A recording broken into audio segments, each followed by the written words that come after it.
I need to sit down?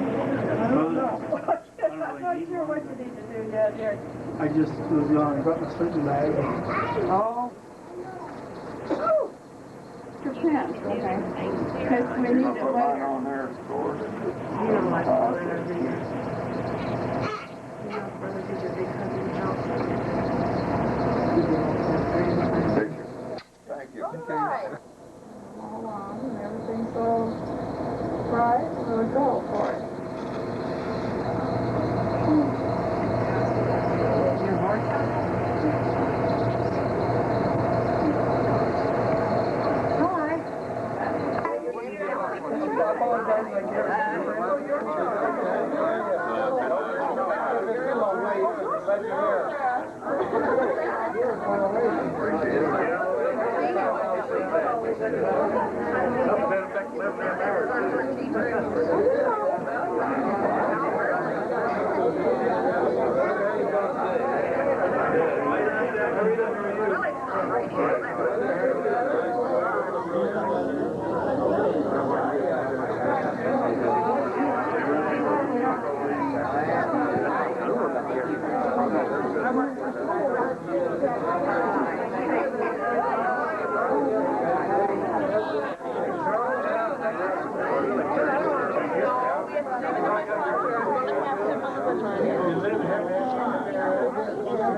Unless somebody else wants.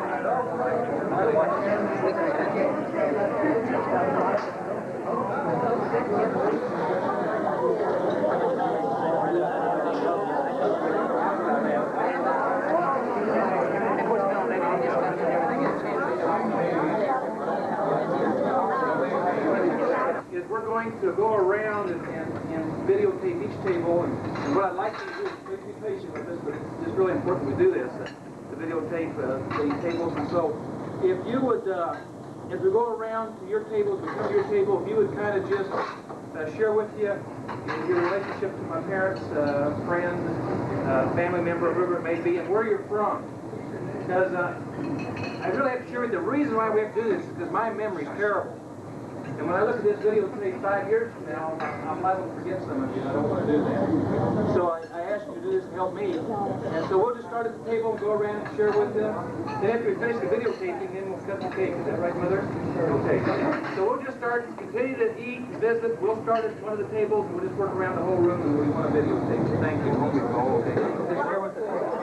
Yeah, talk right to the camera. Mary McGuire from Nickerson. Okay. Vera Kent from Nickerson. Terry Jones, Wichita. Okay.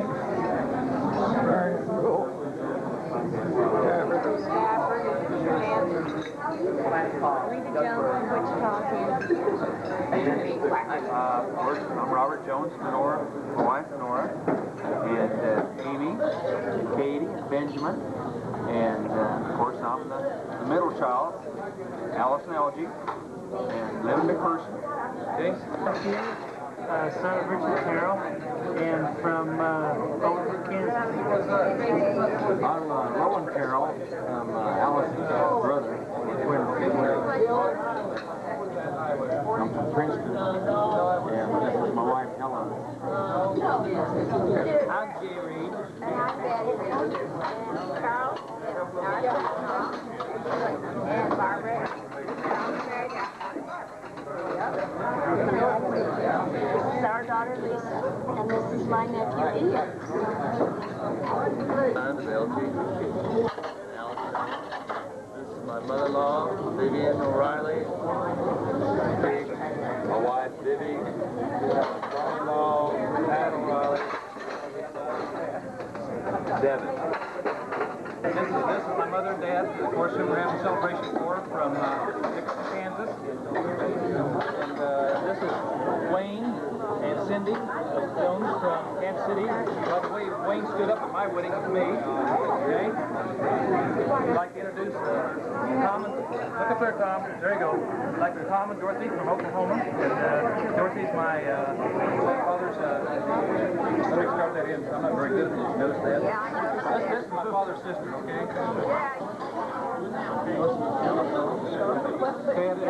This is Doris Lane, Allis Long from California, and the relationship with my mother? My cousin. My mother's cousin, okay? Okay. Okay, I was the best man. I'm Otto Winger, and I was the best man at Elgie's wedding.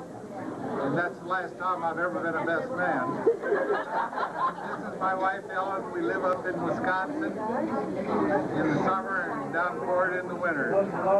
We're real happy to be here because Elgie has been my best friend since high school. William Dickinson, my wife Carol. Carol was a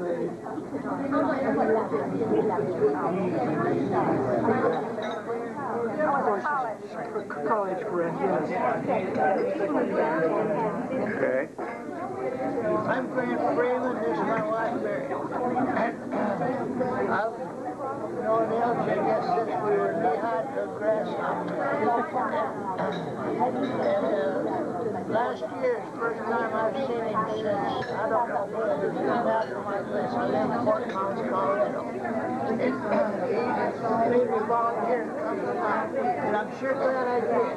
But if I'd have known last year it was going to be 105 in Colorado, I wouldn't be here tonight. But I'm having the time of my life. Good. To know who you are. Well, my name is Henry Giles, and we moved to Nickerson about the same time that Elgie did. We've known them real history ever since. And I'm Margaret Giles. I'm a retired postmaster. I've known Elgie and Allis for about 35 years. Been to church with them. Attended many card parties with them. Had children with them. Friends. I wanted to say something. Allis and I have been friends for a long time, and one thing I remember the most is I'm sure it took me all this time is what she said a long time ago. We agreeably disagree. And we disagree a lot. This is my husband, Bob, and I've been in Nickerson 26 years, and Bob has been in town about 20. But I knew Allis and Elgie long before I moved to Nickerson. I don't know what else to say.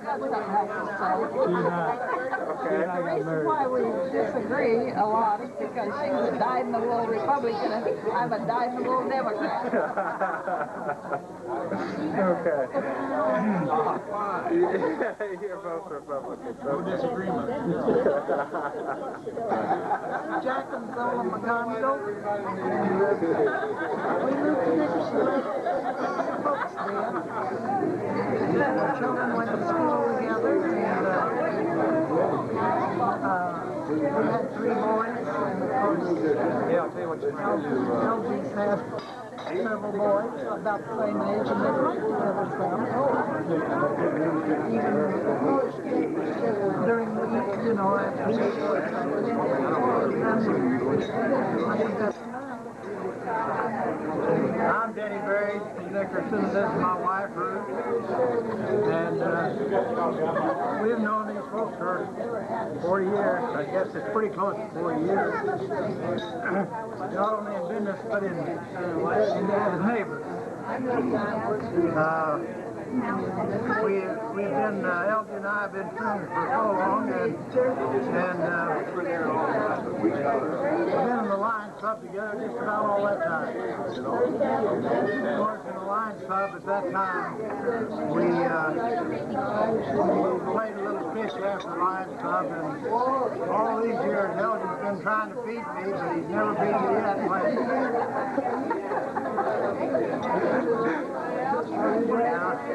Now, I'm also in the grocery business, and these folks are very familiar faces in our store. Number one customer.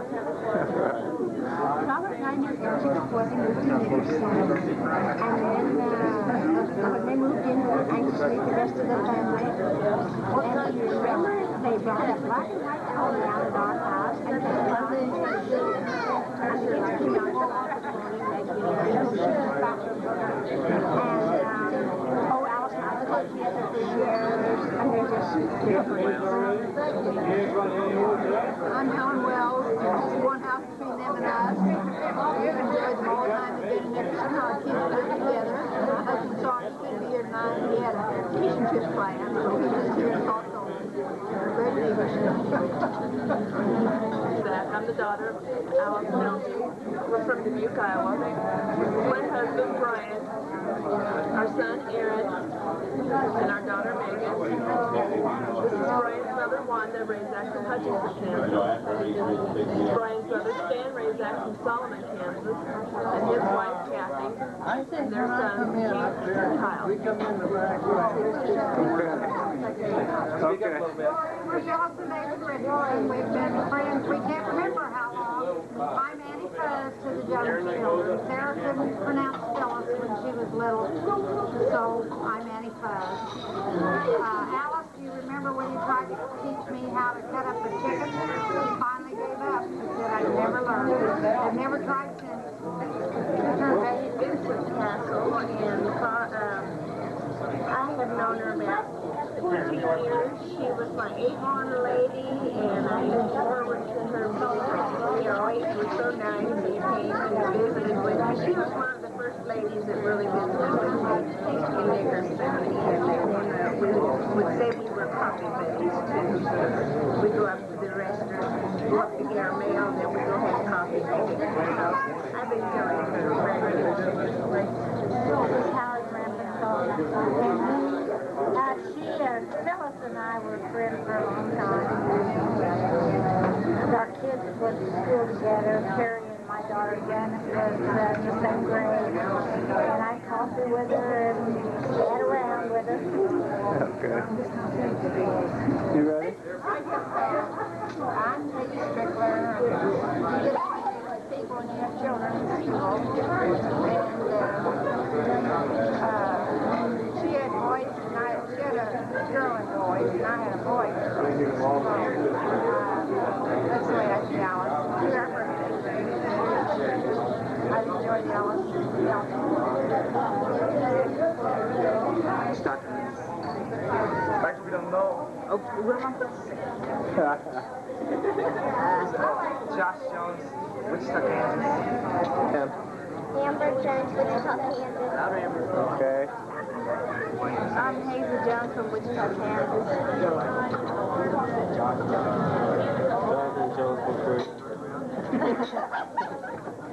Hear that one? Jack Jones from Thailand.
I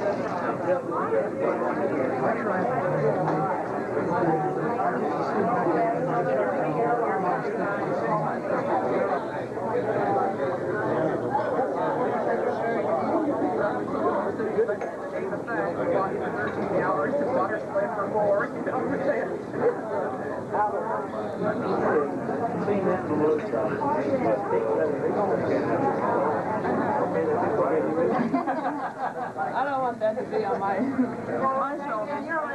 No.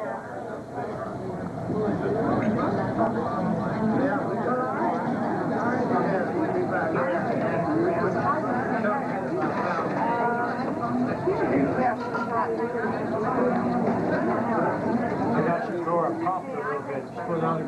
Fill it. Where you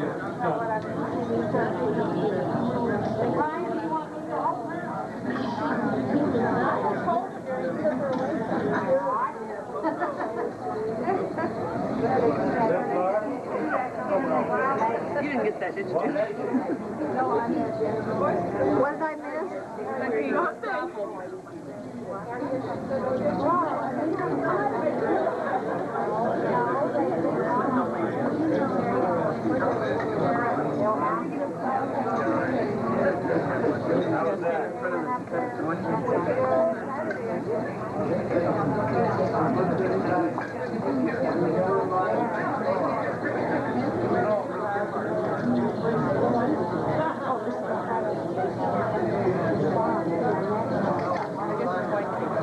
Turn off. Well, I'll never forget that one time when Charlie was working at Dillon's in Hutch, still living at home. He had his 56 Ford. You remember your 56 Ford when you rolled that thing? Hit the ditch, it was wet. And anyway, Charlie was late coming home. Didn't know where he was. It was supper time. And knock on the door. And it was a neighbor who had saw his car laying in a ditch upside down.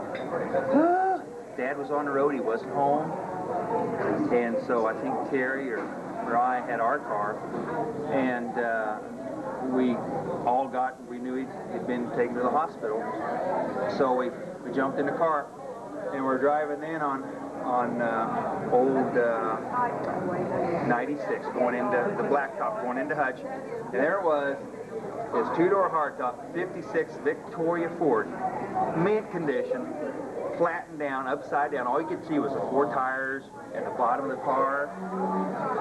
And it was just completely flat. And Mom just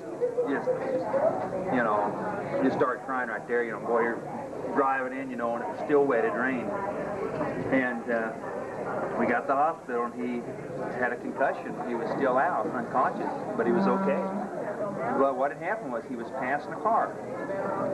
He was passing one car, or started to, and the guy didn't see him. And that guy started to pass another car. There were several cars in a row.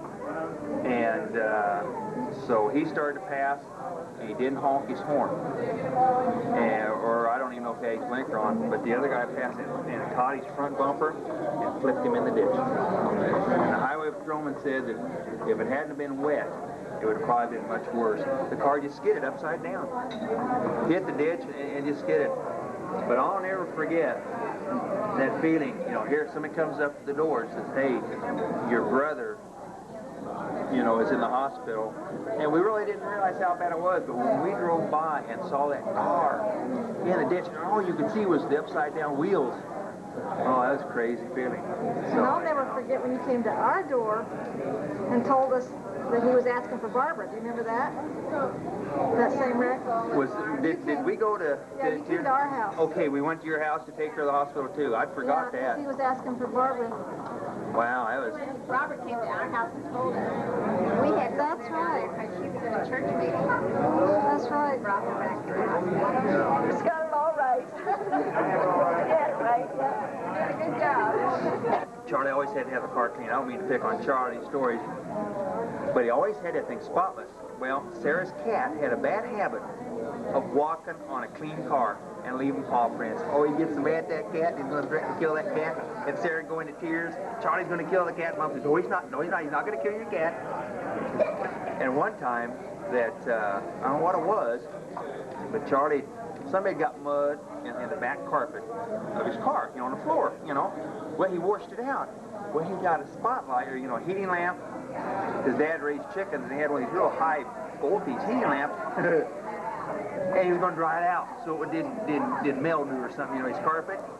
And he got too close, and it caught on fire. Oh no! Yeah, I had a big old spot in his carpet. Yeah. Well, I'll never forget that. Well, that's a pretty car, though. Well, you remember the old '56, and it had the Thunderbird engine, had the emblem on the side. That's back when they put whatever the engine was, they'd put on the side.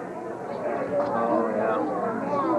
Oh, and you know, even K-State, they were looking at it. He didn't show a thing. Well, that's the smell like it. And, I don't know about that. That's somebody else. This way you Shall that be the best? Where's the most important person? Or is there any question about the age? No question. where's the rest of the... Aren't you going to go in the house? I'm here. I have been here all the time. What's that? We need Robert. Where do you want to This crowd, Just like that. oh, Something organized there a little bit. Somebody organized it. Oh, it's been Daily getting straightened up.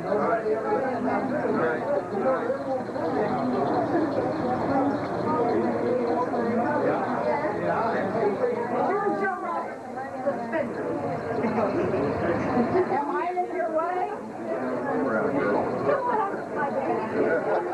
Lift your head down. Am I in anybody's way? Yeah, look at that red dot up there. This is mine. oh, where's Allis?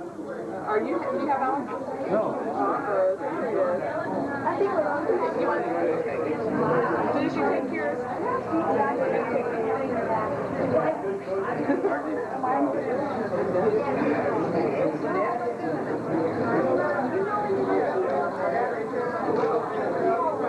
Was motorcycle upstairs? Well,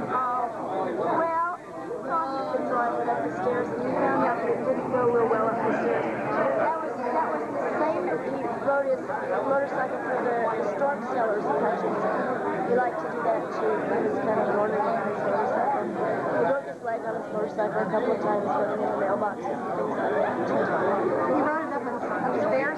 Yeah, in a building. He thought that would be a fun thing to do, so he tried it, but it didn't go up very well. And that, I think he broke his leg that time too. Anyway, he spent a few days on crutches after having ridden his motorcycle in Brother Springs Police. Motorcycle just all by himself with his backpack and his motorcycle. Donald did what? Shot a hole in his car with the gun. Don't tell me. How did he do that? I don't really know. I just remember seeing that his father was not real pleased. You make a living. Somehow he managed to do Yeah, that's right. Three friends of ours went hunting, and I told them to put the guns on safety, and they said they did. And one of them, as we're getting into the car, laid his gun up the side of the car, and it went off. And it was about 2 inches from one of my friend's head. And I about like to fell apart. I didn't know what to do. I had a hole inside of my car. Can you believe that? 22. It was an automatic, and he thought he had all the chamber in it. He laid that gun down up against that back seat, and whoo, off she went. That was about it. That's the last time I went hunting with him. It was too dangerous. Nails and boards and bag of sand. Well, yeah, the guy that run over the most time is Denny Berridge, and he's here tonight, so I better not tell too much about that. About some times back with Dad when you guys were going to school. Did you do any reminiscing on the do? Why don't you two just reminisce a little bit on the video, and just share, like you share with me, some things about Dad. I'll tell you, I can remember one time with your dad. He walked out. We had one guy in high school there was a bully. He was a real bully. Your dad walked out walked down to the bathroom, and he walked in there, and this guy, his name was Alexander, Mac Alexander. He whacked your dad on the back of the neck with the palm of his hand, and that hurts, you know, real bad. And Elgie turned around and socked him and just decked him. This guy never did it to anybody again. Hey, I remember him. He smoked all the time. Ernie Mac Alexander. Yeah. Now, if I remember right, you and Dad, you guys went to grade school with Dad? No. Okay. I went high school and High school. High school and college. And one time, before he got into college, he had a Model T Ford, bought a Model T Ford. I think he paid about $16 for it. And he and I drove it. We went on one trip down through Arkansas and across Oklahoma and back up to Kansas. And then that fall, we took it, went to Wyoming, Wheatland, Wyoming, and got a job harvesting beach, selling beach. That's amazing. And while it was over with, about the 1st of November or something like that, we started to come back to Kansas City. But in the meantime, he had tightened the bearings on that Model T. He had taken the pan off and tightened the bearings on the thing. And we got down to Chugwater, Wyoming, and it was smoking up through the floorboard. And so he had a pair of colored glasses. He put his colored glasses on and says, "Now I can't see that smoke so bad." About a mile down the road, we came to Chugwater in an old Ford. And so I don't remember whether the guy came up there and pulled us into Chugwater or what. But anyway, he sold that old Model T to this garage guy for $6.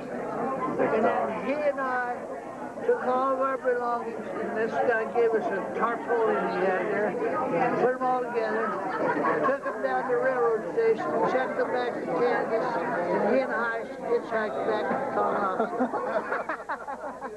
Dad was out hitchhiking and got picked up by a car and a carload of guys, and they tried to rob him on the way. And Elgie, he jumped out of the car, and when they stopped the car, he jumped out of the car and ran and hopped on a truck. And I guess they did get some money from him. They took his money, but he hopped on the truck, and then the truck driver just went right through and took him right into town. He reported to the police, and they caught him. And they brought him right up there to the school, and he identified him, and they tried to get him to not testify against him. He said, "Heck no," he said, "I'll testify against you," and he did. He testified against him, and they got some time. Wow. I didn't know that. Yeah, did you know that? Oh yeah. Huh. That's out of Kansas State. Yeah.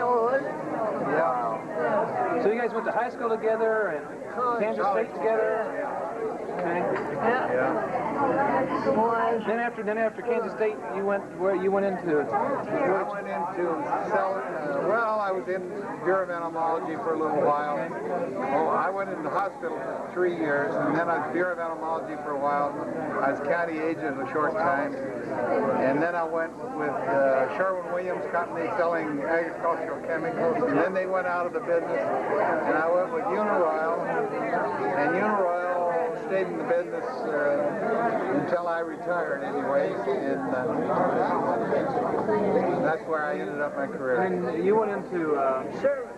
Uncle Sam called me, and then I got out in 19...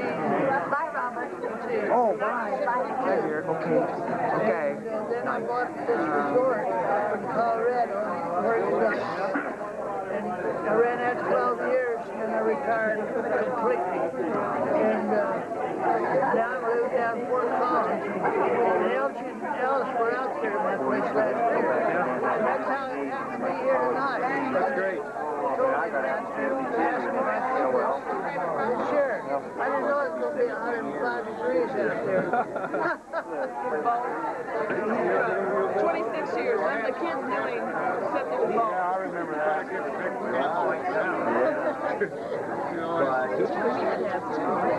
Oh, raffles. Oh, yes. He had a hat. He went out. The mailbox was another hat. I mean, you know. He had the straw hat. I can remember his straw hat. And one straw hat somebody liked. That's what he liked.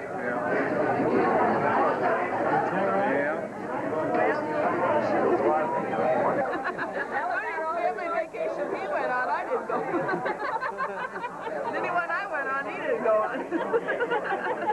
Sarah was kind of like Elgie and I. They're so far apart. What's the age difference? Oh, yeah,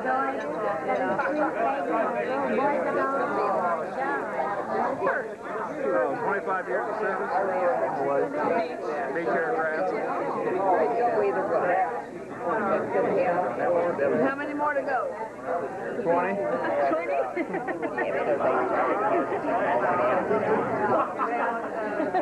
You know, the most exciting thing that ever happened in my life is when I took pictures of this young man here at his wedding. And I don't think I ever seen the pictures. Ever since I've taken them, I don't think I've ever seen the pictures of his wedding. I never knew that. You took a video, didn't you? Yeah, well, whatever. At that time, wasn't a video, but it was movie camera at that time, you know. Sarah just has to go by what the other kids tell her. Yeah.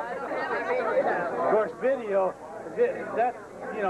that's been a long time ago. That video wasn't even in the picture at that time.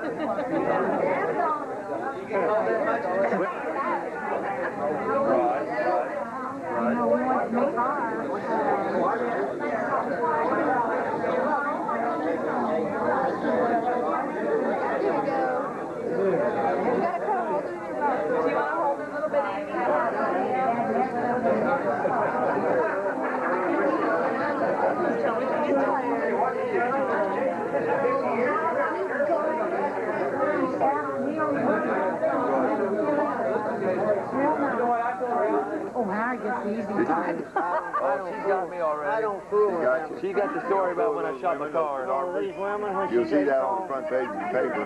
no page,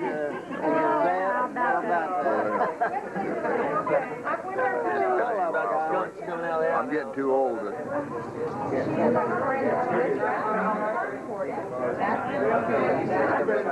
know, the agricultural, or not, I mean, the engineering and architecture. And boy, it'd be some old dark nights, it'd be sweeping there, you know, at night. And then they got talking about being night watchmen going over and eating ice cream.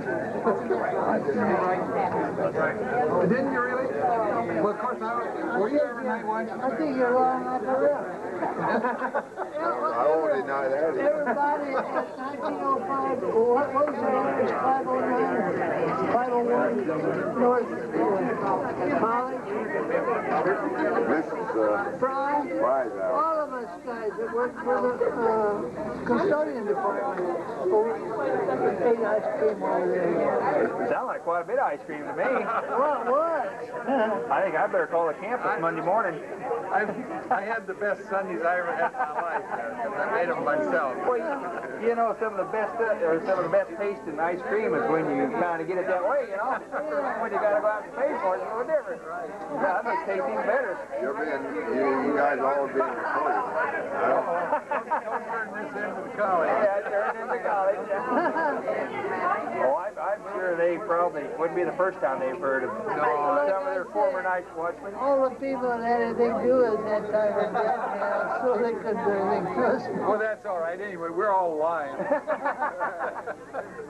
We're not like but never let the truth in as a good sport. All I ever walked away with was a pencil or something like that. They didn't have ice cream there in Seton Hall. Yeah. Well, I was pretty careful about it. We didn't use it. I mean, we... They probably had way more than you needed. They always had 15 or 20 gallons. I mean, One really. thing we didn't do is just go in and destroy stuff. No, that's Kids We didn't do never that. did that. No, we never did that. And that way they knew they always had their building watched at very important. Hey, you remember who the custodian was over at the library? Yeah. Oh, yeah, I worked for him. The big heavy set, kind of heavy set Was guy. he a student or No, no. full-time? No, in full-time. Right. He's Goosey. Yeah. That other one over at Anderson Hall. They get together and they get the goose. And I'll tell you, the man goes crazy. Like Mad Snow. Yeah, and everybody watched. Throw their whole, throw his, all his buckets and everything. Yeah. One time, I worked there. I worked for At the library? At the library for a while. And another guy worked there. Oh, Elliot used to work there. Elliot, Howard Elliot. Howard Elliot. Well, anyway, Howard Elliot came up behind this guy, and he had a whole big barn full of toilet paper. And he came up and goosed him, and he threw those toilet papers clear down the hall. They're probably still rolling now. Probably haven't stopped. No, I can't tell you what he said because she's recording it. on the news tonight. Yeah.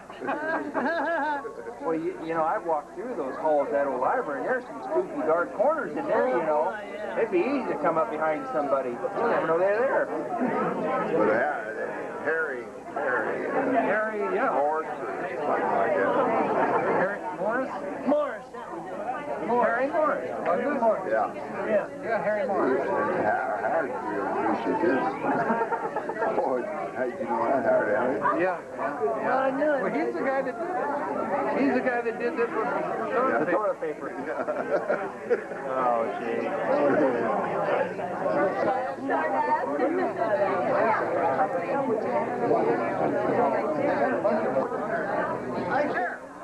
You can handle that, can't you, Grandma? You bet. Grandma gave her the dress. You bet. She's even got a grin. You bet. She woke up. And you get money for that.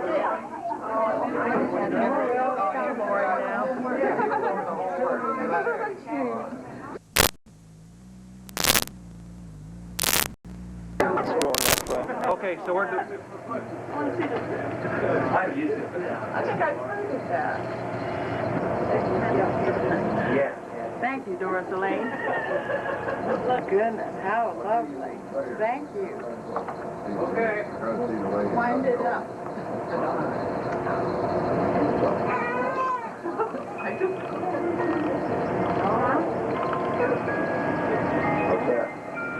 For a picture. And you know those people. There's your picture in there. Recognize yourself?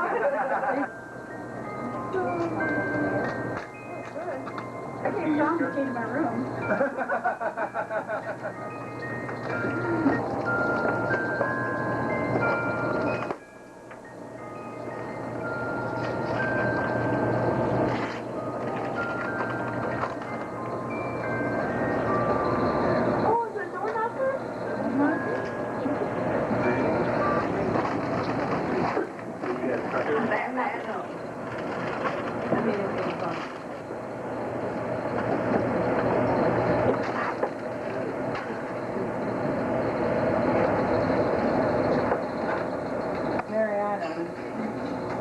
She said that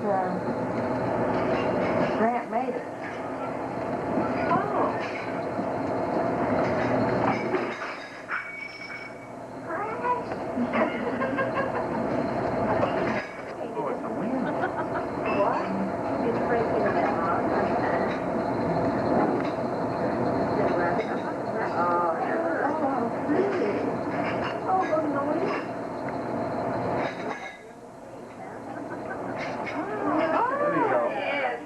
Then it spins in the wind. Oh, they're pretty. You see, it's got a swivel. Of course, Uncle Tom was here. He'd recognize that swivel.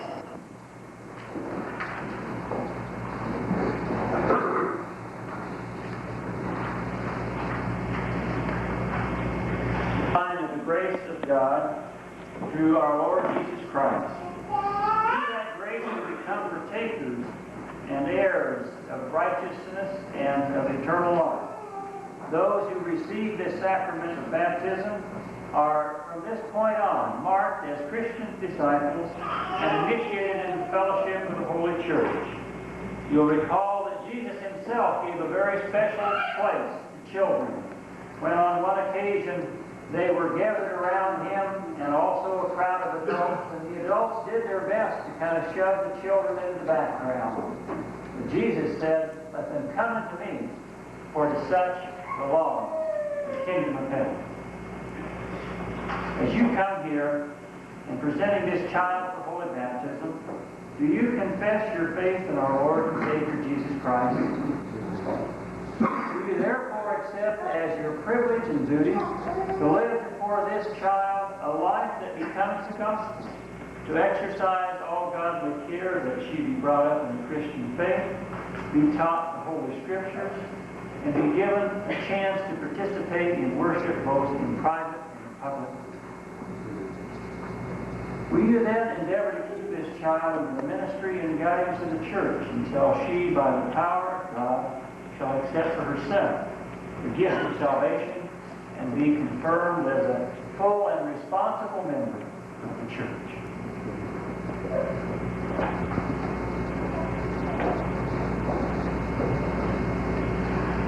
By what name would you have this child baptized? Nakedly, I baptize you in the name of the Father, the Son, and the Holy Spirit. Amen. And will you, as members of this congregation and family, and in this case, this congregation is not only speaking for itself, but also for a home congregation, and that is one of the beauties of being a part of the church that stretches around the world, that one can help enforce for another promises made. Will you, for yourself and in their name, do your best also to live before this child and all others in our midst lives that become gospel, and provide for them through their years of nurture until they accept themselves, church, as their home as well? If you will do so, your answer, we will. Let us pray. Oh God.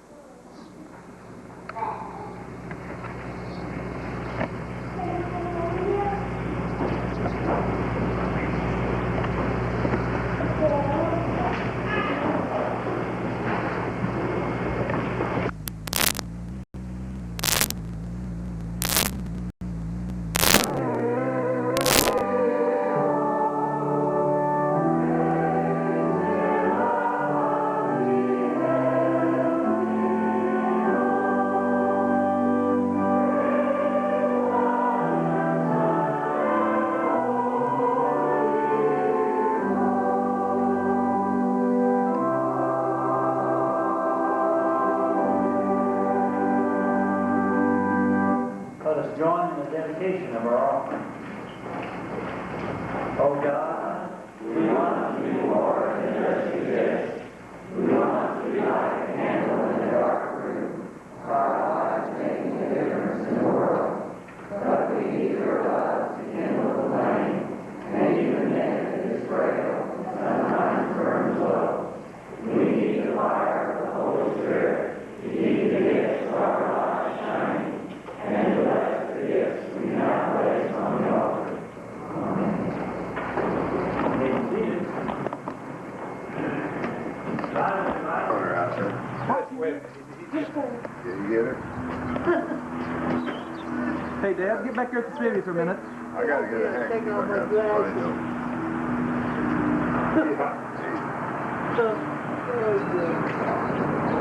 What do you want?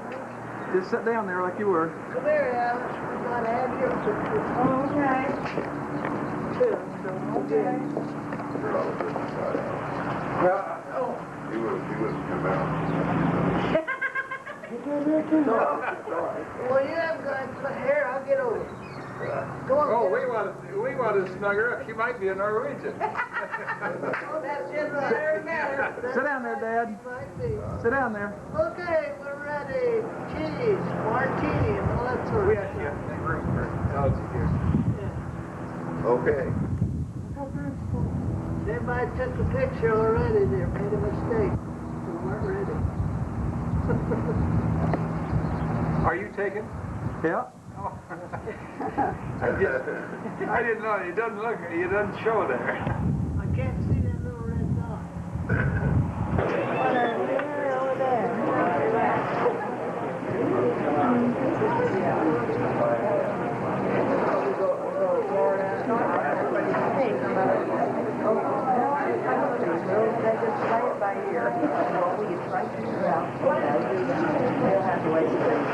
Tried to get him to go anywhere. I went to Minneapolis and about the disease, you know, and he was 10 days and the baby was really young.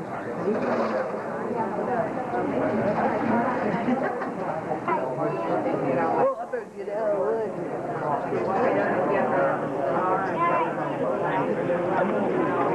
Hi, Chief. All right.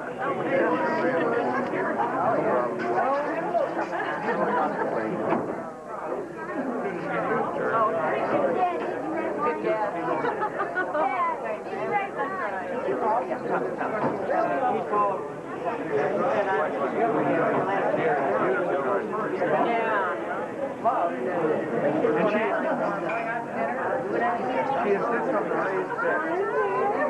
Raised bed. Always has raised bed.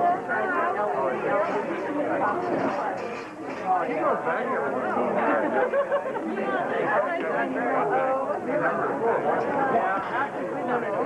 No.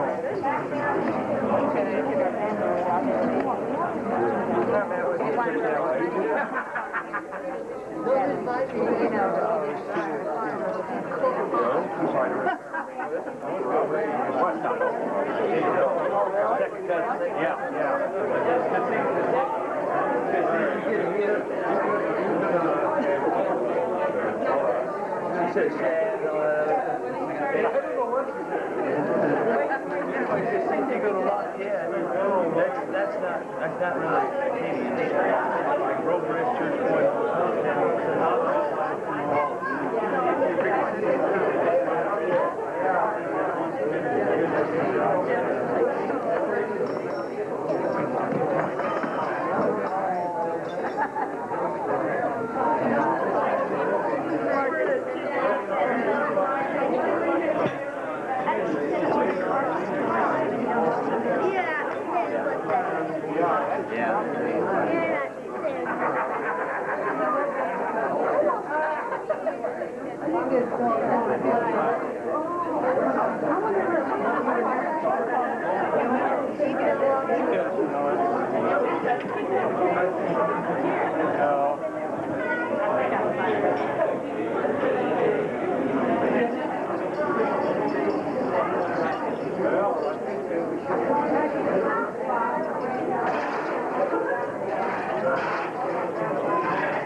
They go on both sides.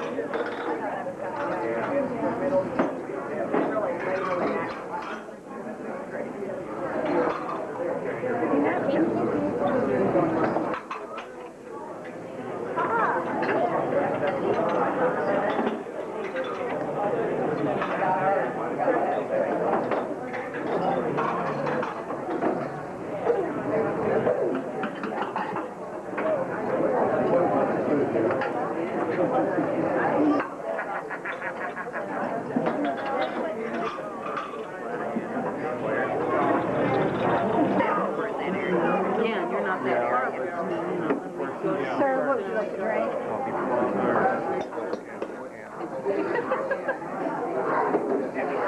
It takes a long time to shoot up 2 hours of tape. You bet. Smile, yeah, I didn't hear him.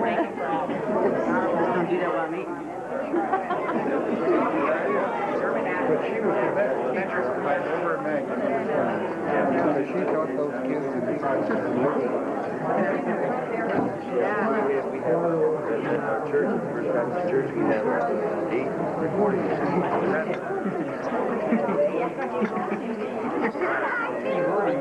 I can edit more.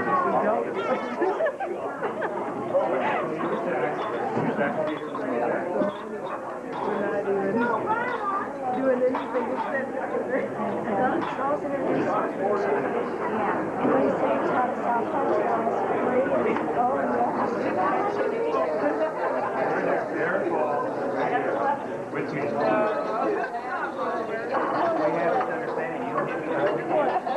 Watch out, that's fire. Careful. Yeah, you have to shoot from that light to be right. Oh, well, we know what they're doing.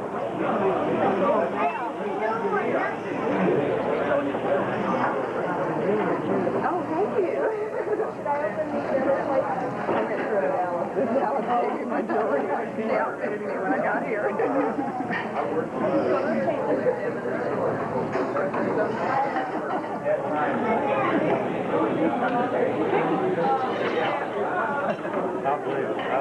I believe Sarah getting more like Alf all the time.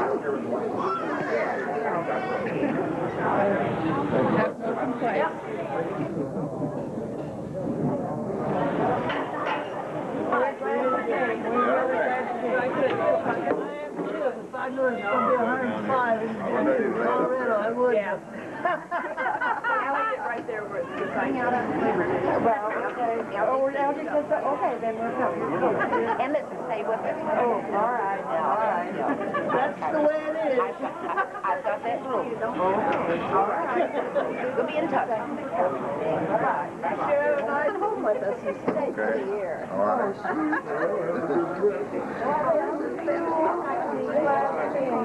Enjoy it. Dick, we're thinking about coming seeing you, so we're going to come about next week and stay here.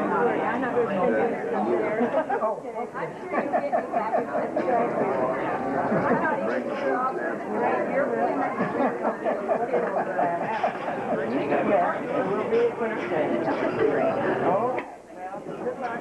appreciate you coming. I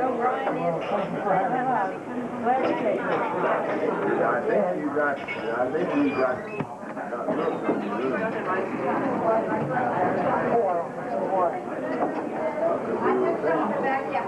We were paying for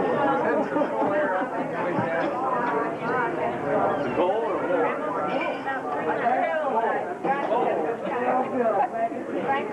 We'll see. We gotta get these boys home. They gotta play baseball. Thank you for everything. Congratulations, all that. We're going up to see my mother in Minnesota right now, and then we'll leave. Do you return then down south? No, we're in Wisconsin for the summer. Well, let me have your We'll see you. Thank you for everything. Congratulations. You know, if you never did anything else right in your life, you're racing. Yeah, you really do. I've never seen so many in one. That's nice. You've never seen so many kids. You grew out of your family. That's right. Yeah, you grew up in town about that side. Here, There were 9 of us. maybe you can write on this. Okay. In fact, they had so many of them. I usually have some of these, but I can't find Wisconsin. Isn't that terrible? Here, I got Wisconsin. Yeah, I want one. Oh, the basket's lovely. I have a hard time with my girls, but I'm fighting. Oh, really?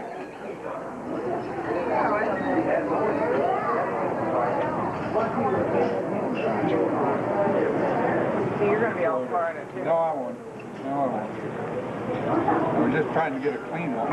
Oh, well, just so I can read it. Oh, okay. Thank you. Real nice to meet you. Yeah.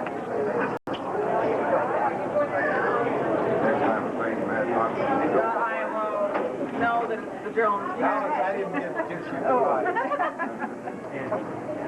Well, when is your 50th at school? Next year? Oh, school? Oh, I guess. Yeah, of course. Oh, are you going to show up then next spring? Sure they'll get thrilled with it. See me hobbling over around the floor.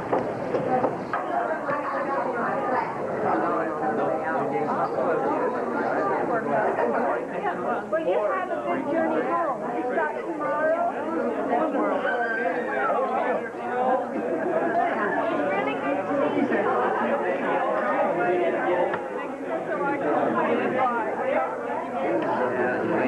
Oh, he really does. Here she is back here.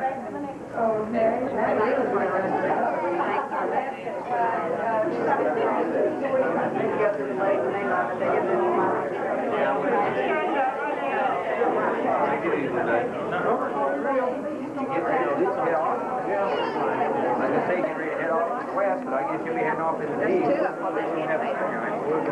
No, I think they disappeared. Oh, they disappeared too. That's a good place to see.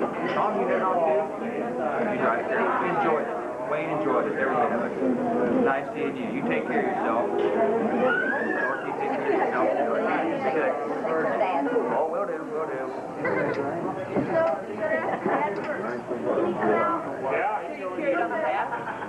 Well, you know if they go. No, he didn't bring it. I'll lay that one on you. I said I'll lay a guilt trip on him. He said if he doesn't wear it for anybody else, he'll wear it for you. Oh, yeah, that's right. That's the problem. I do a lot of things different now. I'll see you later.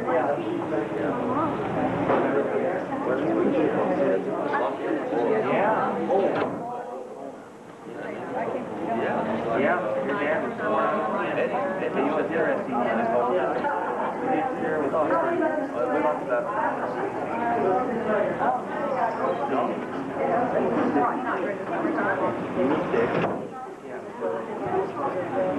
Yeah, you can make I Mostly every bank is not bankrupt. So what they're doing. No. Kids on the street and they're going to sing. Yeah, that's all they want is their check. That's all they're interested in, their check. That's right. Your college education are right to a point. Make sure you know it.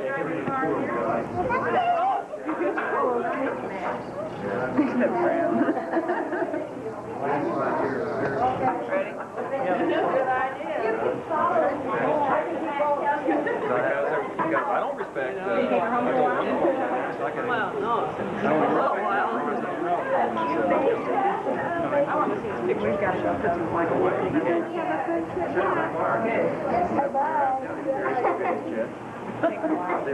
Yes. Awful. I mean, every place is doing this. I tell you that when you, it's the same. Dawn and I and Terry were old enough, but Dawn and I kind of got in the way, I guess. So Dad took us up to Tonganoxie, and because Dad went to Topeka on trips occasionally on business. So we stayed up there a couple of weeks, and then Mom called on the phone, or Dad did, that Sarah was born. And so we were excited, you know. And I'll never forget, Grandpa loads us, Dawn and I up in the pickup, and with Grandma, the four of us there, we drove all the way to Lawrence. Here's this humongous bus station in Lawrence. And we're told to stay on the bus, not to get off until we get to Nickerson. So here you had a 6-year-old and a 10-year-old. Would it be just like, you know... What would that be like? Devin and Raleigh. Yeah, yeah. Would you do that? No. And so next thing I knew, I remember getting on the bus. And then I remember getting off in Nickerson, but I don't remember. No, we didn't change buses. I mean, it's like a lot more trusting, you know. I think it's some of the things that I did, you know. Yeah. Well, it got off in Nickerson, see, and of course things are so much different now. But see, the buses, you know, back then, you know, well. It's going to be on a farm in Nickerson. And he has two boys and girls.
from the instrument. To really get a big classical sound, you need a large live room and a great player, of course.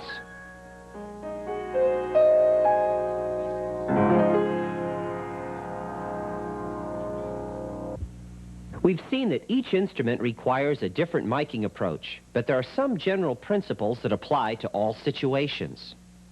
You want to choose microphones that are appropriate to the frequency range of the instrument. And generally, you will want to choose a placement that's far enough from the instrument to bring out the overall texture of the instrument and the response of its reverberant environment. But you don't want to be too far back so that you only pick up reverb. Extremely close miking is only appropriate when you want to isolate a specific aspect of an instrument's sound. You may need to adjust the environment with plywood panels, foam blocks, or blankets to get the sound exactly the way you want to hear it. And nothing is more important than having a fine-sounding instrument in the hands of someone who knows how to play it. Last but not least, let's talk about miking vocals.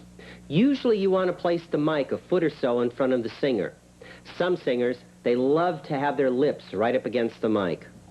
If a singer keeps eating the mic, they probably need to hear more of themselves in their headphones.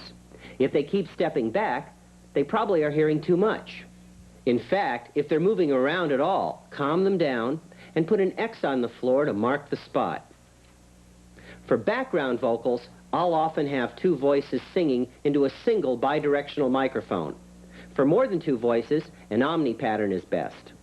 The idea is to have everyone get their natural blend around one microphone. This is how almost all professional backup groups do it.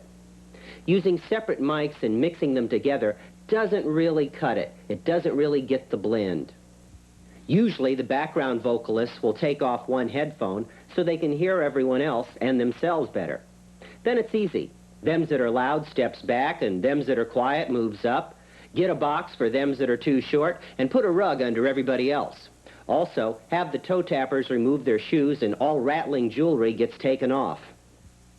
Finally, if you decide to change mics on a vocalist, or for that matter anything else like headphones, reverb, or the color of the wallpaper, you better have a good reason.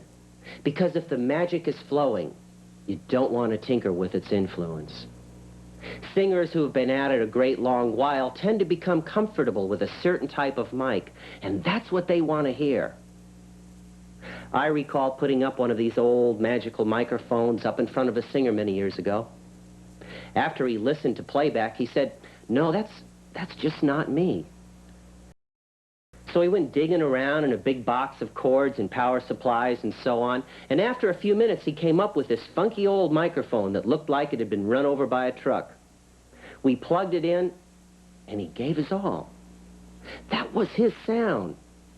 The right microphone is whatever gives the singer that special feeling, down to the tips of their toes inside those golden slippers. To come full circle, every microphone is unique. Each of them has a certain sound that makes the best choice on a given day. And all are only as good as the sound that enters them.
Light and colors are vibrations received by the eye.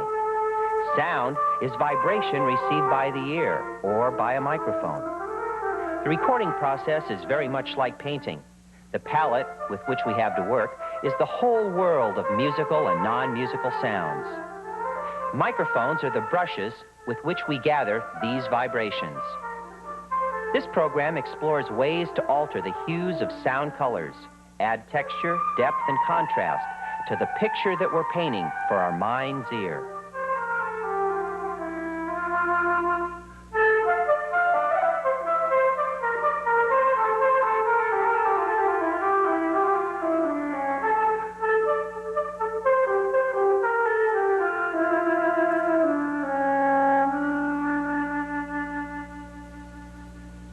Signal processing allows us to take basic sounds and shape and blend them to create depth and texture.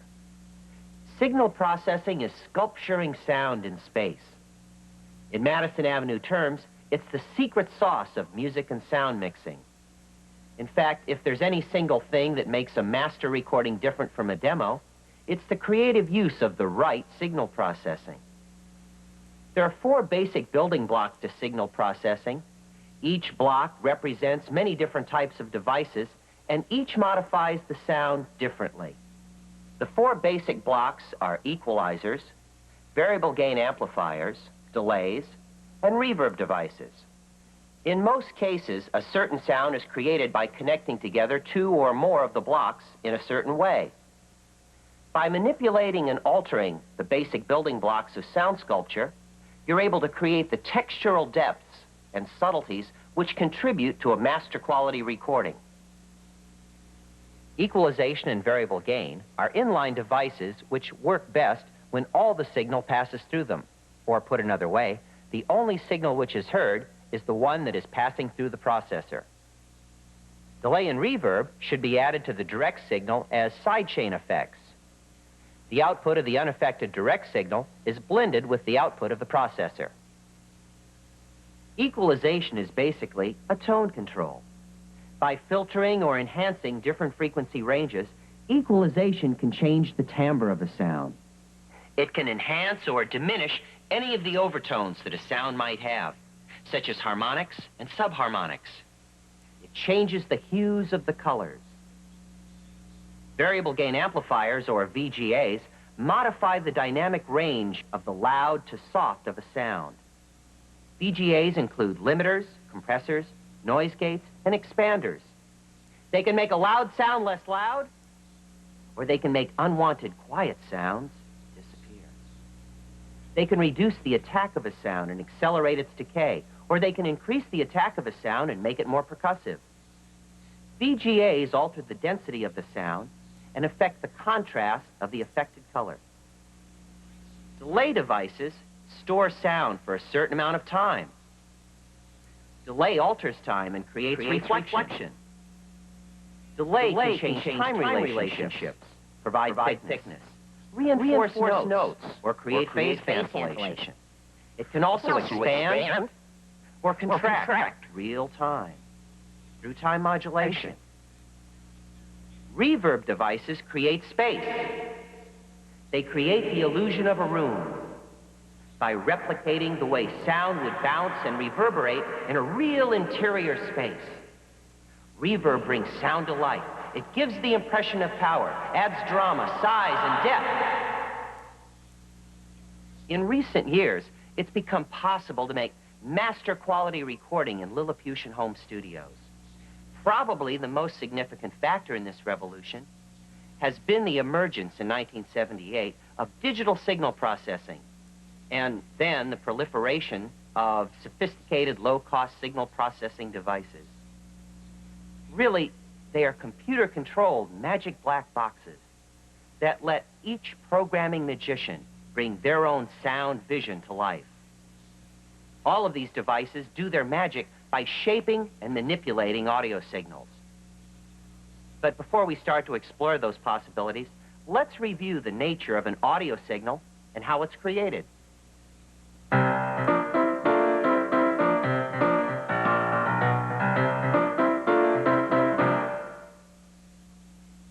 Everything in nature is made up of vibrations, waves, periodicity, and all wave phenomenon follow basically the same rules.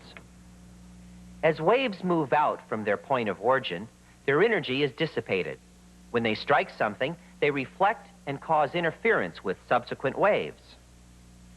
Sound is a pressure wave, an undulating sphere of changing atmospheric pressure, moving out in all directions from a vibrating source.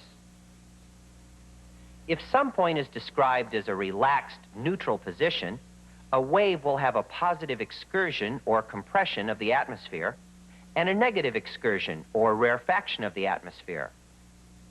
When the wave strikes a sensitive surface, like the diaphragm inside of a human ear or the diaphragm inside of a microphone, the fluctuations in atmospheric pressure create a corresponding vibration in the diaphragm. The microphone uses the vibration of the diaphragm to create a fluctuating electronic signal. Right now, you're looking at the signal produced by my voice. Once amplified, that signal can be used to vibrate the diaphragm of a speaker, which in turn creates the atmospheric pressure waves that we hear as sound. Reality sound is definitely not a simple wave, but for the sake of description, that's what we'll be using. This is a sine wave. We have a signal generator hooked up to an oscilloscope, and we can both see and hear the tone. The frequency of the signal is the number of complete cycles that occur in a given amount of time. This is usually described as cycles per second. As the cycles per second increase, so does the pitch. A wavelength is the physical space occupied by one complete cycle. On Earth, sound travels about 1,100 feet per second, with some variation depending on altitude and temperature. So, this 1,000 cycle tone has a wavelength of little over 1 foot in reality space. Here on the scope, that wavelength is compressed so that we can observe it. The amplitude of the wave is how loud it is. Basically, the higher the wave goes above or below the median, the louder the signal will be. In the case of acoustic power, it is the amount of sound pressure variation above or below the prevailing atmospheric pressure. In the case of an electronic signal, it is so many volts above or below the median voltage. Now, the average median voltage, or ground plane of an electronic circuit, is halfway between the positive peaks and the negative peaks. When the signal rises above the median, the speaker cone is pushed outward, and when it goes below the median, the speaker cone is pulled inward.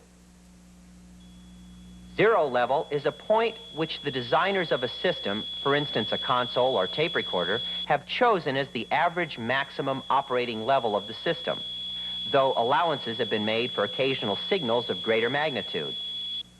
The strength of the signal is measured in decibels, a unit of sound measurement, above or below this average operating level. The dB unit is always measured in comparison to some reference level.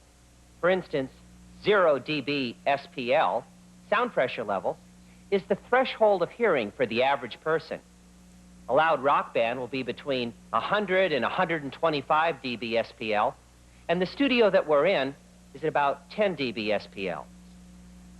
Level meters are reference to a certain level of signal into a specific resistance.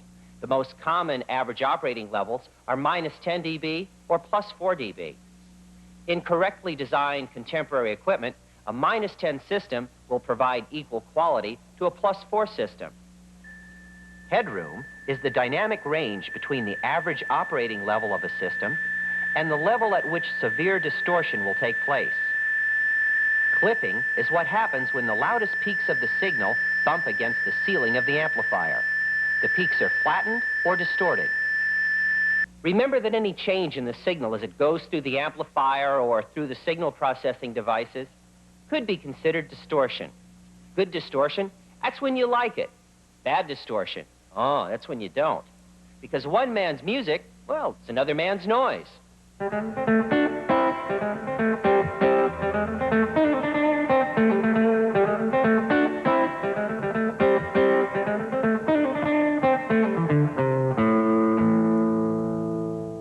Now I'd like to introduce you to the 4 signal processing devices we'll use to create most of the effects and sounds you'll hear on this tape. Our equalizer is an Orban Model 642 parametric equalizer. Our variable gain amplifier is a DBX 166 compressor limiter noise gate. Our delay is a vintage MXR. And our reverb is an ART DR1. Now, these are all outboard processors. Inboard processors are those built right into the board. A lot of boards have basic to very elaborate EQ built right into them. And the near future will probably bring us many more types of digital processing built right into the board. There's a lot of good equipment out there to choose from, but often a piece of equipment will have lots of knobs, light up like a Christmas tree, and have oodles of settings, none of which sound any good. It's how it sounds that matters, not how many whistles and bells it might have. Outboard effects, like the ones we'll be using, are usually plugged into a circuit for specific needs. Though it may be easier, it's not a very good idea to set up your system so that your effects are continually in the signal path. Connect them through a patch bay so that you can add them as you need them. That way, you have to make a conscious decision about which of them you want to use. It's also quieter that way. If you keep your effects continually hooked up the same way, you'll find yourself repeating the same patterns, going through a gated reverb period, for example, or a heavy echo delay period, instead of choosing the best effect for each new sound. If you don't have them always hooked up, you'll connect them differently, depending on what you're trying to achieve. For instance, the reverb might come before the equalizer and the delay before the reverb for one session, but the order could be completely reversed for the next session. Which elements you use and how you hook them up will vary with what you hear in your head. Remember, as you hook these devices up, to follow the logic of the signal path. The output of one device is always hooked up to the input of another device. And the average operating levels of the devices you hook up, they should match. If they don't, if, for instance, you're trying to connect a +4 processor into a -10 board, you'll need to use a level matching amplifier between them. Now, real-time digital processors, such as this unit and this unit, use extremely fast, high-speed circuits that generate lots of heat. If high-tech signal processors are not well ventilated, they will tend to get noisy, they'll lose their programs, and if they get too hot, well, they'll simply blow up. So if you're using conventional racks, provide adequate ventilation space between each of the devices, and it's also a good idea to mount a small fan in the back. Oh, and by the way, they don't like smoke very much either. The film that smoke leaves behind changes the performance of the microprocessor circuitry. Although most outboard gear is rack mountable, there are lots of stomp boxes out there, guitar pedals, that could be considered outboard equipment. Most of them are a little bit too noisy to be used for recording, but the quality of this gear is improving, and some of it can be used as though it were rack-mounted outboard gear. If you do use a stomp box and don't want it to sound like you're driving a taxi cab, make sure it's running off a power supply or is using brand new batteries. Another trick you might try is to creatively use an outboard DBX noise reduction system. Encode the signal before it goes into the stomp box and decode the output. The question always comes up, do you process the signal before or after you record it? I think you want to create or capture the sound as close as you can to the way you want it to sound in the final sonic panorama. So add it as you record. Signal processing in past years was a little reverb and later some tape delay. As such, it was always added later, after the fact, usually in the mixdown. Part of the fear of adding signal processing during the actual recording process was based on the high cost of going back into the studio and having to re-record the part. Now, if you own your own gear, these kinds of fears become less of a problem because it's easy to go back and re-record something if you find that you've added a little too much of this or that. The advantage is that you're able to hear the sound in context, and much like it'll sound in the final mix. After all, when your mind's ear hears a certain snare sound, you don't hear the snare and then 3 weeks later hear the reverb. The reverb is integrated with the sound of the instrument. It's impossible to say where the instrument sound ends and the effect begins. So it's better to shape the sound and the effect together. Besides, if you wait until mixdown to add processing to some key track, you may find that the space for that effect has already been filled with an overdub. Now, the other thing is that if you have a minimum amount of signal processing gear, one of each of the 4 basic building blocks, for example, and you wait to add them until you mix down, what ends up happening is that your overall mix will have a sameness of texture and lack definition and clarity. If you add a certain amount of reverb and delay as you go, you're able to increase the overall complexity of your sound. You can make it sound as though you have more processing tools, and most importantly, cater each effect to the particular sound that you're recording. Now, these days, more and more people realize that signal processing is an integral part of today's sound, and therefore they add that secret sauce as they go. We've completed our introduction to the 4 basic building blocks of signal processing. All of them work by shaping or combining audio signals. Equalizers and variable gain amplifiers selectively shape the amplitude of a signal and should be placed directly in the signal path. Delay and reverb devices recombine a processed signal with its source and should be placed in the side chain of the signal path. You should set these devices up so that they can be used flexibly in varying sequences and combinations. They can be used during the recording process, again when combining tracks, and during the final mix to shape the overall sound. Now let's take a detailed look at 2 of the basic building blocks of signal processing, equalization and variable gain amplifiers. Reverb and delay will be covered in the next volume of this series.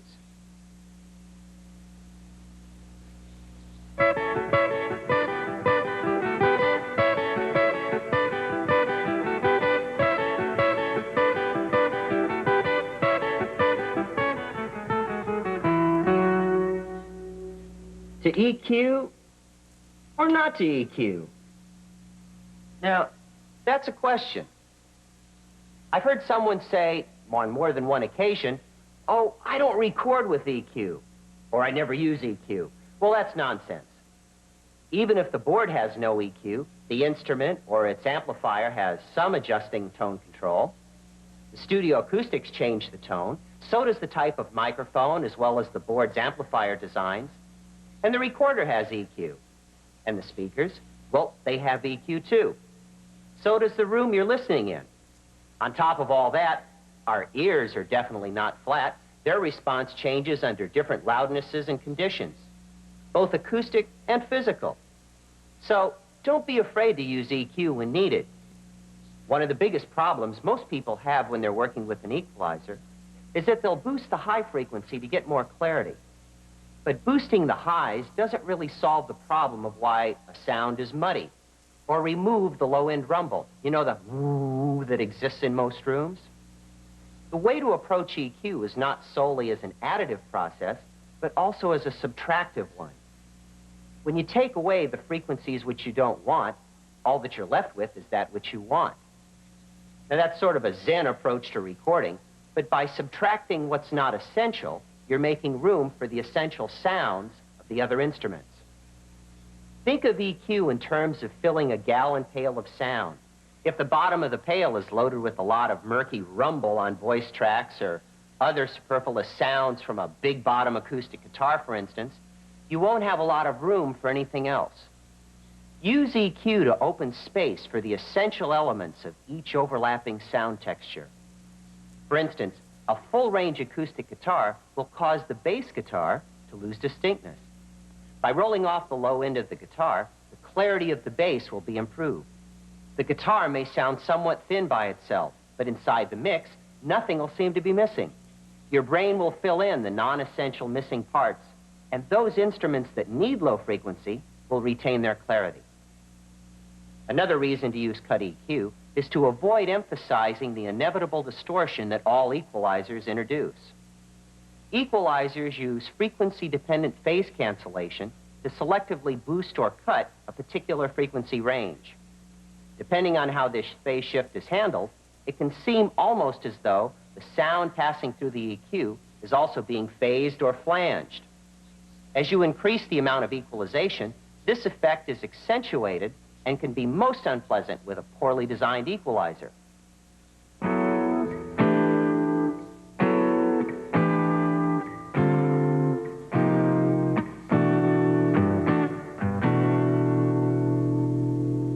There are several different types of equalizers, and they are described in terms of their EQ curves.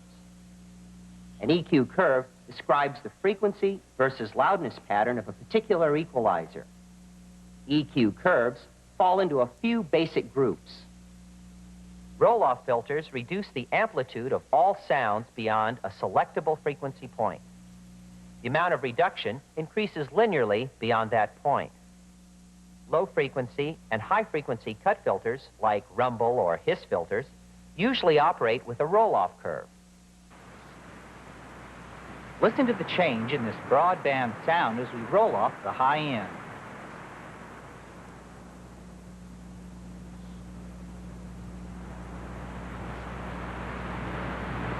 Most high-frequency boost or cut equalizers in consoles are of the shelf variety. Unlike the curve of a roll-off equalizer, a shelving equalizer will stabilize or flatten out at a certain point. Now we'll apply cut EQ to the same broadband sound. You can see that it levels off at about 1,000 cycles. A peaking or dipping equalizer creates a bell-shaped curve in the sound's frequency response. The boost or cut is centered at a certain frequency, but will affect a range of frequencies to both sides of the center frequency. A bell-shaped EQ pattern is commonly called a pass band. Now, listen as we dip out a band centered at 1,000 cycles.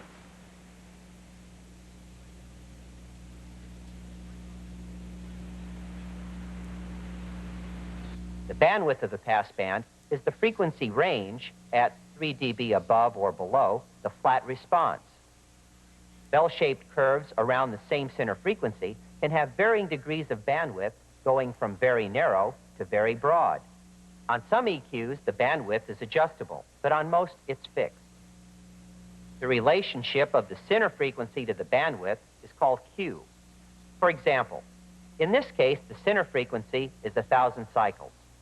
If the bandwidth is 500 cycles, the Q will be 1,000 divided by 500, or 2. For a given center frequency, the narrower the bandwidth, the higher the Q. An extremely narrow band EQ, a Q of 100 plus or so, is called a notch filter because it dips out a very narrow range or a notch of frequencies. For instance, a notch filter is useful when dipping 60-cycle hum or any other well-defined fixed frequency, such as film camera noise. Remember, Q is independent of amplitude. Whether you turn it up a little or a lot, the Q of the filter remains constant. Slope is the angle of boost or cut an equalizer will deliver over a 1-octave range. A sharp slope will have a greater number of dB per octave than a gentler slope of a few dB per octave. Slope is usually not adjustable in board EQ. However, it does change with variable bandwidth.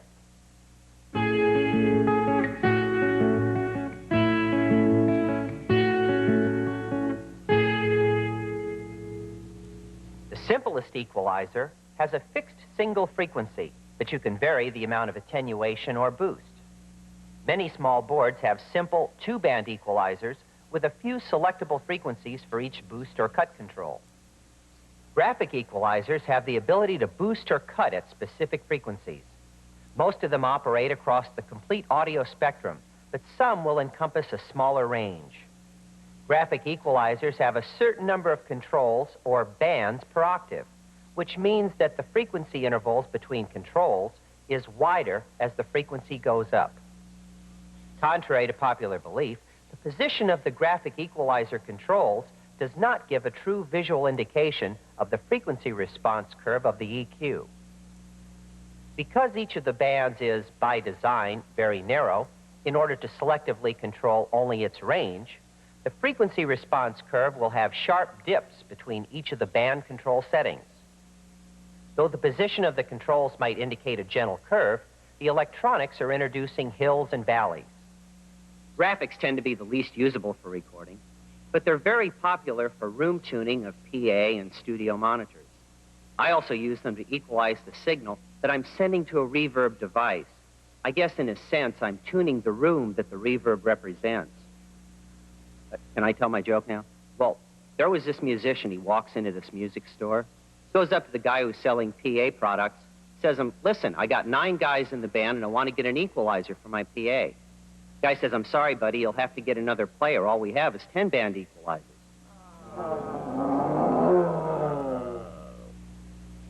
Parametric equalizers, like those found in most consoles, allow you to continuously boost or cut a sweepable frequency band within a range. For example, plus 10 to minus 10 dB. There may be 2, 3, and up to 6 overlapping frequency ranges. For example, this Orban parametric has 4. The low range on this equalizer is tunable from 20 Hertz to 500 Hertz. The low mid-range from about 80 Hertz to 1600 Hertz. The mid-range from about 250 Hertz to over 6300 Hertz. And the high range from about 1000 Hertz to 20,000 Hertz. Here we're using the mid-range on our parametric EQ to dip out a band centered at about 250 Hertz. And then using the sweep control to move the center frequency up to about 6,000 Hertz.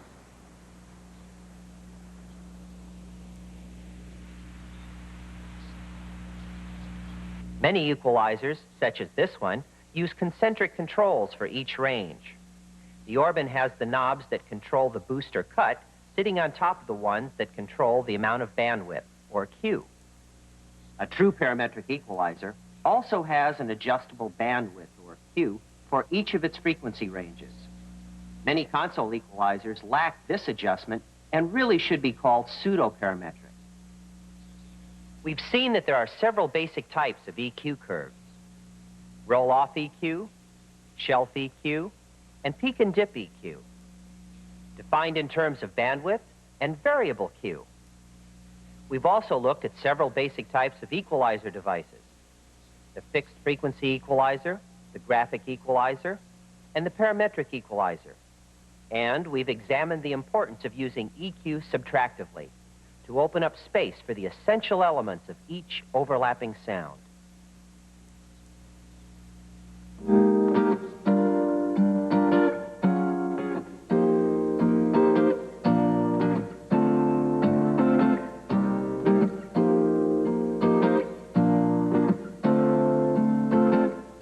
There are a few basic guidelines for adjusting the tonality. For example, you can't bring out tones that just don't exist. If you want a real sparkly sound, you must use a bright microphone to record it with. If the high frequencies aren't captured by the mic, or if the guitar strings are old and lifeless, there'll be nothing there for the EQ to boost. When recording, I try to get the sound as close to what I want to hear from the instrument or the amp's tone control. For sounds in space, organic sounds, the type of microphone and where it's placed in the environment will also create part of the sound of the instrument. I then add EQ as seasoning and record it the way I think it will fit in the mix. I'll generally record it a bit brighter than I think it should be because you tend to lose a slight amount of brilliance through the course of the recording process. Then when I remix, I use what additional EQ is needed to get the overlapping textures that I'm looking for. Let's start with the guitar.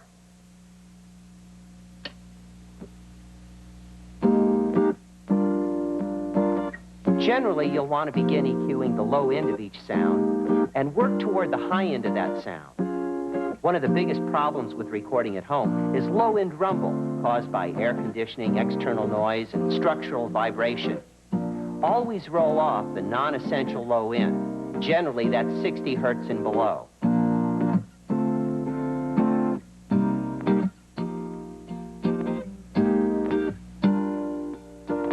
It'll make your tracks have a lot more clarity and cut down on that deep woof and rumble, which seems to plague so many home recordings. In other words, as I mentioned earlier, go for the impression or the essence of each sound, not the entire body or its substance. Many times, the best way to find the frequency area that you're looking for is to turn the boost control up full and sweep it through its range of frequencies until you find the frequency that seems to be the most pleasing to you, or those you want to diminish. Then set the boost or cut to the desired amount.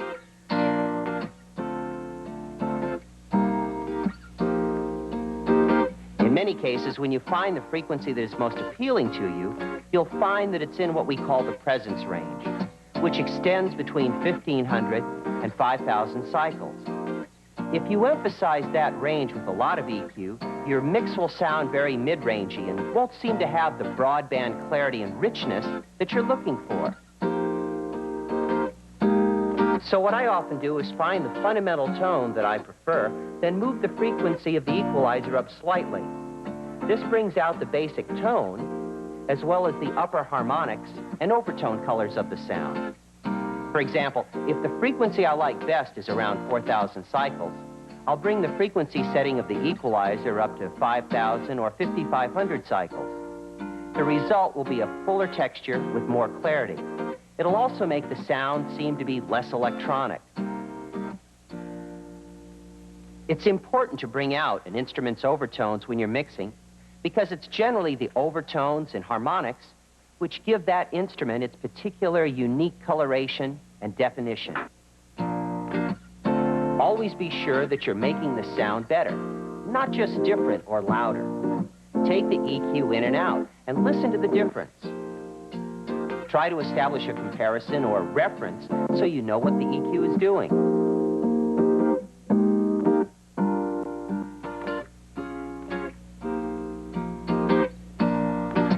Now, let's add the electric guitar and bass. The acoustic guitar sounded thin by itself, but now it fits right into the overall sound panorama.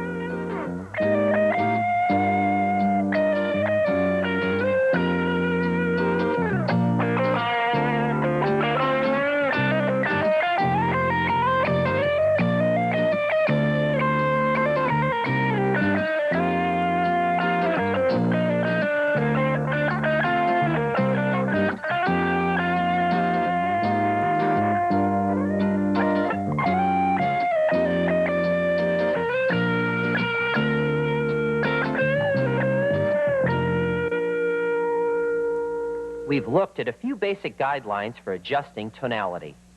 Start with a mic that's sensitive to the tonal range you're trying to capture. Roll off non-essential low end. Then turn up the boost cut control and sweep the equalizer through its range until you find the frequency you want to emphasize or diminish. When you locate the fundamental tone of an instrument, it's a good idea to set the equalizer to a slightly higher frequency so as to boost the overtones and harmonics as well as the basic tone. Go for the essence and leave space for the other instruments to fill.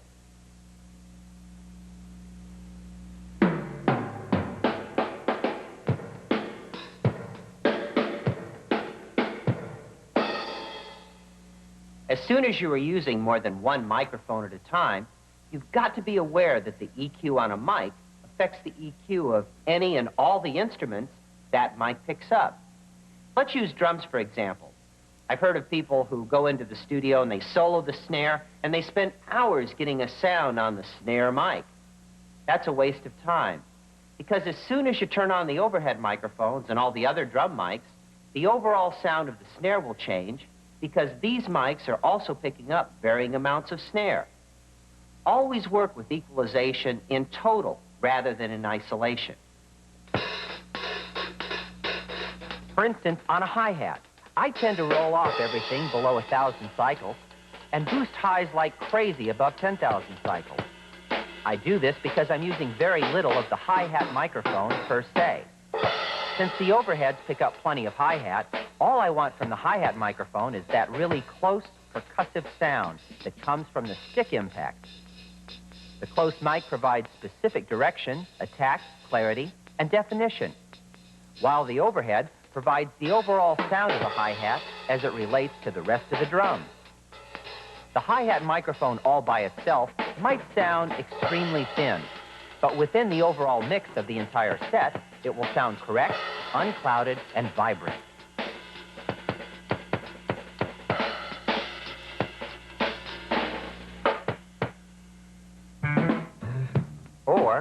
say you're in a live situation and you're attempting to equalize a set of drums. If there is a bass amp or a loud stage monitor cranking right next to the drummer, you'll find that you're also equalizing the leakage from the bass. The bass sound in the total mix will be radically changed by what is done to the drums, and the drums will have very little clarity and definition. I now have the drum overhead mic in solo. Listen to the leakage from the bass as I change the EQ on the overheads. EQ not only alters the sound of the drums, but also affects the leakage from the bass. So move the bass amp, or have the drummer work with headphones instead of monitors. In almost all recordings, there will be a certain amount of EQ interaction and overlapping sound coloration. Another thing to watch for is the effect of EQ on headroom of the amplifiers. When equalization is added, the headroom of the EQ's amplifier is reduced in the boosted frequency range. To prevent this, turn down the signal going into the equalizer, thus gaining more headroom for the EQ amplifier in the boosted range. If you're mixing, use the input trim to turn down the signal coming from the tape recorder. If the board doesn't have an input trim for the tape signal, turn down the tape recorder's playback. The EQ'd signal will be cleaner and have less distortion. Finally, let's look at the procedure to follow with EQing during mixdown. Start with the most basic rhythm instruments and build to the most featured sounds. For instance, start with bass, drums, and guitar. Then add secondary embellishment instruments, such as horns and string parts. Then solo instruments, background vocals, and finally, lead vocals. As you bring up each instrument, adjust its EQ in solo, but then release the solo and hear how it sounds in relationship to the sounds which have been previously EQ'd. It is important to keep in mind the fact that EQ is interactive, and the EQ of any one sound can affect the perceived EQ as well as the clarity and distinctness of any other sound in the composition. When working with EQ, remember that signals overlap and interact. So always work with EQ in totality, rather than adjusting the EQ for each mic in soloed isolation. When you're boosting a frequency range, turn down the equalizer's input to give the output more headroom. And in the mix, adjust the EQ of the basic rhythm tracks first and build toward the featured sound.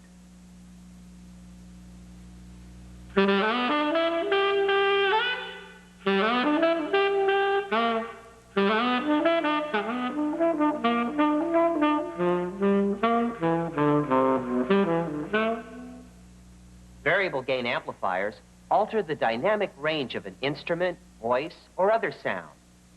Returning to visual imagery, it's like controlling the density of a colored light. Most amplifiers are described as having unity gain with a proportionate amount of output for a certain amount of input signal. The ratio between input and output is 1:1, a straight line. You can see that as the input signal rises in amplitude, the output signal increases to the same degree. Compressors, limiters, noise gates, and expanders are all variable gain amplifiers. A variable gain amplifier is like an automatic volume control that raises and lowers the amplifier's gain depending on how loud or quiet the signal coming into it might be. Its input-output gain ratio is changed by a circuit that involves a level sensor at the amplifier's input. In the case of the compressor limiter, if the signal exceeds the threshold by going above the sensor's setting, the gain goes down. The compressor limiter's output will continue to go up, but not at so great a rate as the input signal. As we raise the input level, you can see the output level of the compressor goes up at a much gentler rate. In the case of an expander or gate, when the input drops below the threshold, the gain goes down. In other words, that which is quiet gets even quieter. Watch what happens as we lower the level of this signal. At a certain level, the output of the gate will drop dramatically. A compressor limiter lowers the bridge, while a gate expander lowers the river. Now, all these devices allow you to reshape the envelope of a musical sound. An envelope is a time versus loudness curve of any given sound. Any sound. Here is a typical example. If this were a bass, T1 would be the pluck of the string. For a snare, it would be the instant the snare is struck. From T1 to T2 is the attack of the sound, and T2 is called the transient, or leading edge of the wave. The sustain would be from T2 to T3, though a snare would have almost no sustain. T3 would be the release point, and from T3 to T4 is the decay. Some sounds have lower but significant secondary attacks and beats in their sustain. Others have dynamic flutter in their decay. A variable gain amplifier allows us to modify the dynamics or the loudness elements of the envelope. For example, the pluck of the bass string is significantly louder than the sustain, release, or decay. The bass player, and for that matter everyone else in the control room, says, "Hey man, can you put a compressor on the bass so we can get more sustain?" What they're actually asking for is, can you put a compressor on this so that the pluck will be less loud, and then we'll be able to turn up the overall average level and hear more sustain in relationship to the pluck. Although I've never known a bass player say it exactly that way. Shaping the sound envelope allows us to choose the part of the sound that we want to emphasize. We've seen that all variable gain amplifiers selectively affect the dynamics of a signal. Compressors and limiters make loud sounds less loud, while expanders and noise gates make quiet sounds disappear. They are all used to shape the envelope, or time versus loudness curve, of an input signal. They can be used to selectively modify the attack, sustain, or decay of any note.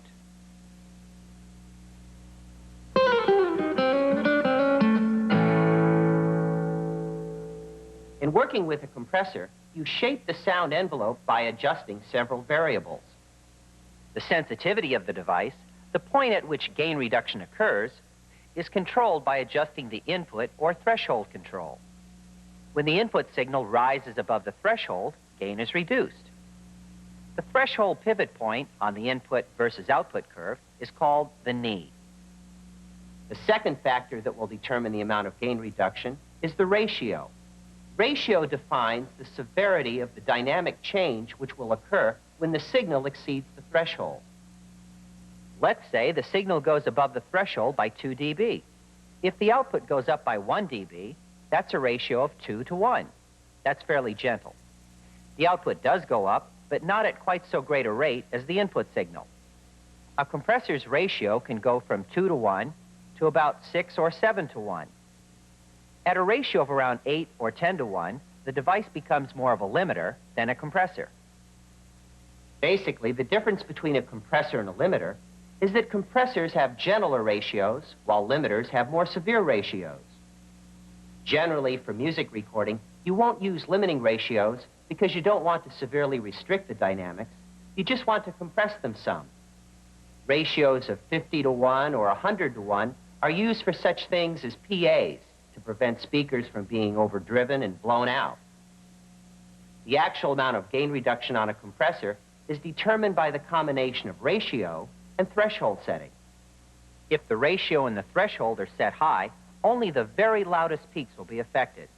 But once the threshold has been exceeded, the output will increase very little, even if the peak is very loud. On the other hand, if the threshold is set low and the ratio is gentle, 2 or 3 to 1, gain reduction will occur most of the time, but the dynamics will not be grossly affected. Some compressor limiters have 2 knees. The first is set for a lower threshold and a gentler ratio, and the second has a higher threshold and ratio. What happens is that gentle compression will occur most of the time, and the highest peaks will be limited.